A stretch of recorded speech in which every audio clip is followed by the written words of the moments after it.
Oi, meu nome é Ana Caroline Campagnolo, eu sou formada em História e fui professora na rede pública e privada no estado de Santa Catarina. Esse vídeo é um vídeo em resposta ao posicionamento da deputada Luciane Carminati, do PT, na sessão extraordinária da Alesc no dia 11 de março. É uma resposta à resposta da deputada ao meu vídeo sobre a doutrinação marxista na educação pública. Se você não sabe do que eu estou falando, assista ao vídeo da sessão no dia 11 de março, clicando no link aqui do lado.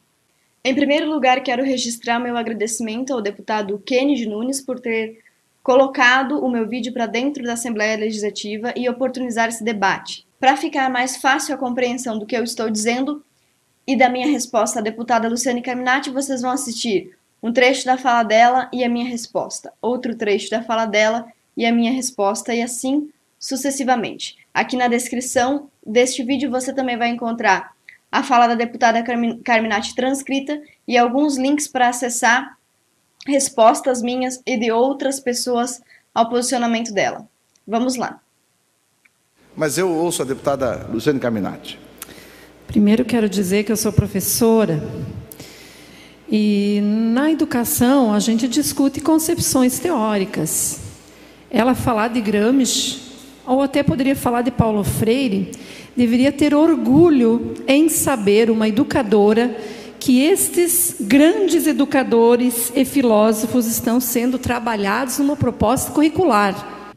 A primeira colocação a ser feita aqui é uma correção, que Gramsci não foi um educador. Em segundo lugar, quando a senhora fala que eu deveria me orgulhar disso ou compreender que eles estão sendo trabalhados numa proposta curricular, eu sou levada a crer que a senhora ou não entendeu o que eu disse no vídeo e na entrevista inteira, que tem 40 minutos, que a senhora assistiu só 4 minutos, ou a senhora não entendeu o que eu quis dizer, ou assim como o deputado Sargento Soares está fingindo que não entendeu. Eu não disse de maneira alguma e em momento algum que algum filósofo, teórico, economista, historiador ou qualquer outro não devem ser estudados na escola.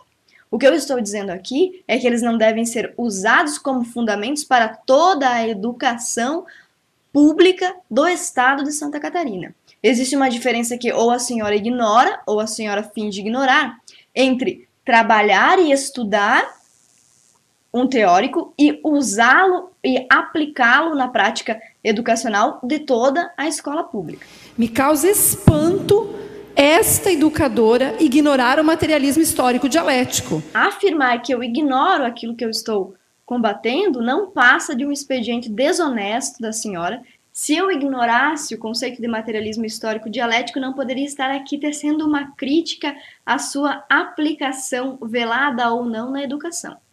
Porque hoje é o que mais se discute no mundo inteiro. Aliás, os Estados Unidos, que é o império do capitalismo, discute Paulo Freire muito mais do que o Brasil.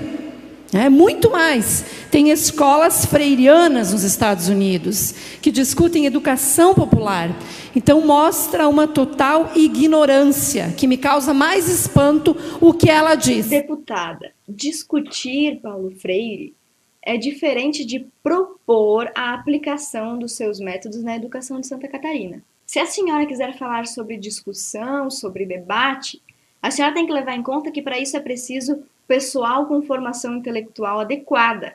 E a característica primária de um debate é justamente que existam aqueles a favor e aqueles contra, o que é precisamente o que eu estou propondo aqui. Que se pense se Paulo Freire, se Gramsci, se qualquer outro teórico, deve ser enfiado goela abaixo na educação das crianças de Santa Catarina, como esta proposta curricular e esses professores desta reunião pretendiam fazer. Que se discute mais Paulo Freire nos Estados Unidos do que aqui, não parece nada que sirva como uma refutação ao que eu estou dizendo. É muito provável que nos Estados Unidos se discuta qualquer outra coisa muito mais do que aqui. E discutir não significa necessariamente aprovar ou aplicar. Aliás, muitos críticos norte-americanos atribuem a Paulo Freire e a aplicação do método freiriano a derrocada da educação norte-americana. Então a senhora tem que distinguir, discutir com aplicar e louvar. Se nos Estados Unidos se debate Paulo Freire, muito bem. Aqui também deve ser debatido e não aplicado a revelia do interesse das famílias e da sociedade. Em segundo lugar, eu quero dizer o seguinte: eu não estou aqui fazendo um papel de governo, deputado Kennedy, mas se tem uma coisa que Santa Catarina fez bem na educação, foi a proposta curricular de Santa Catarina. Tem que fazer justiça aqui. Não estou aqui nem falando quem foi o governo na época, o secretário, porque não importa.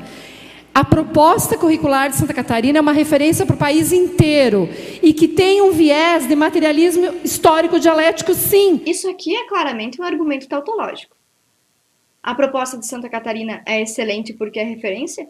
E é referência porque é excelente? Isso aqui não me diz porque nada. Na educação nós já ultrapassamos a visão positivista, autoritária, conservador, do aluno ficar de joelho para o professor e só o professor ser o dono da verdade e do conhecimento. Autoritária e conservadora.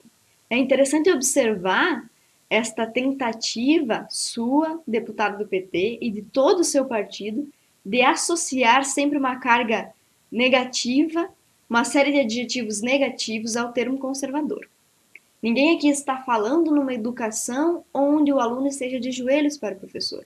Aliás, eu quero afirmar aqui que ninguém deve estar de joelhos para ninguém.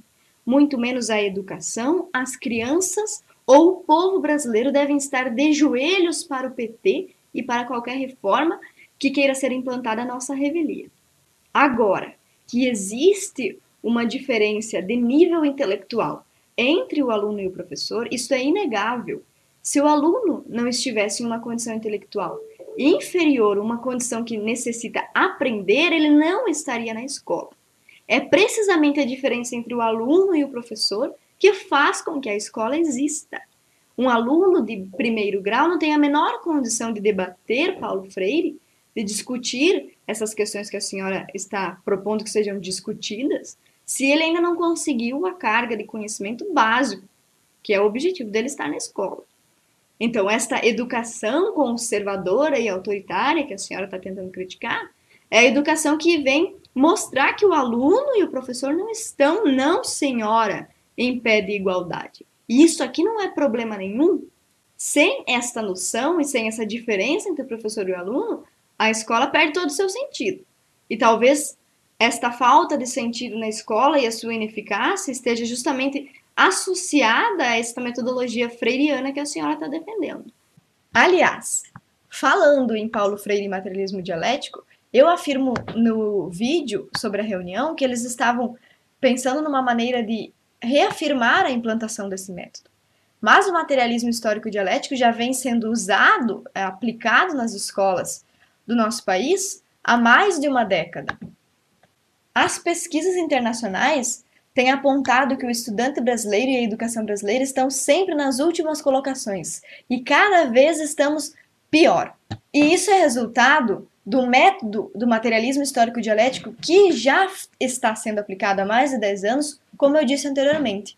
E está sendo aplicado há tanto tempo e é um método tão consagrado que chegamos ao ponto em que uma reunião é convocada para que este método seja explicado e imposto sem escrúpulo nenhum para os professores da rede pública. Porque nós não estávamos lá discutindo, embora leve o nome de proposta, esse método, como eu mencionei no vídeo, está sendo trabalhado desde 1986 e os professores não estavam lá abrindo espaço para outras propostas. Estavam apenas trabalhando e pensando como reafirmar esta proposta do materialismo histórico e dialético. O que está por trás desta fala é voltar àquela educação onde saber popular não entra.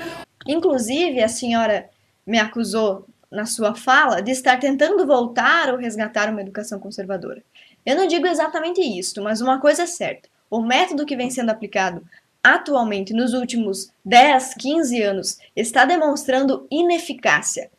Se voltaremos ao método antigo ou se descobriremos um novo, isso ainda iremos pensar. Mas uma coisa é indiscutível. Este método, materialismo histórico dialético, está colocando o estudante brasileiro nas piores colocações. Está afundando a educação brasileira. O que está por trás desta fala é voltar àquela educação onde saber popular não entra. Saber popular. Essa expressão é bastante elástica. Qualquer um que esteja nos ouvindo pode interpretá-la de uma forma diferente. No entanto, na história recente da pedagogia, da história da educação, a gente poderia associar esse saber popular àquela noção nefasta de que o professor não pode corrigir o aluno. A gente pode associar, por exemplo, a noção de preconceito linguístico, que diz que quando um aluno escreve ou diz nós pega os peixes, em vez de dizer nós pegamos os peixes, ele não deve ser corrigido pelo professor. Isso seria um preconceito linguístico. Eu posso associar esse saber popular, conceito bem elástico que a senhora está usando, a essas noções, por exemplo. E nesse sentido eu quero fazer um apelo aos pais que estão me ouvindo. Se eles realmente querem que os seus filhos passem 4 ou mais horas na escola, quando a gente pensa na educação integral, não aprendendo que nós pega os peixes é errado. Não aprendendo que peixe se escreve com X e não com CH. Então eu faço um apelo aos pais que estão aqui ouvindo, que têm seus filhos na escola pública ou particular, que reflitam sobre a intenção deles ao mandar os filhos para a escola.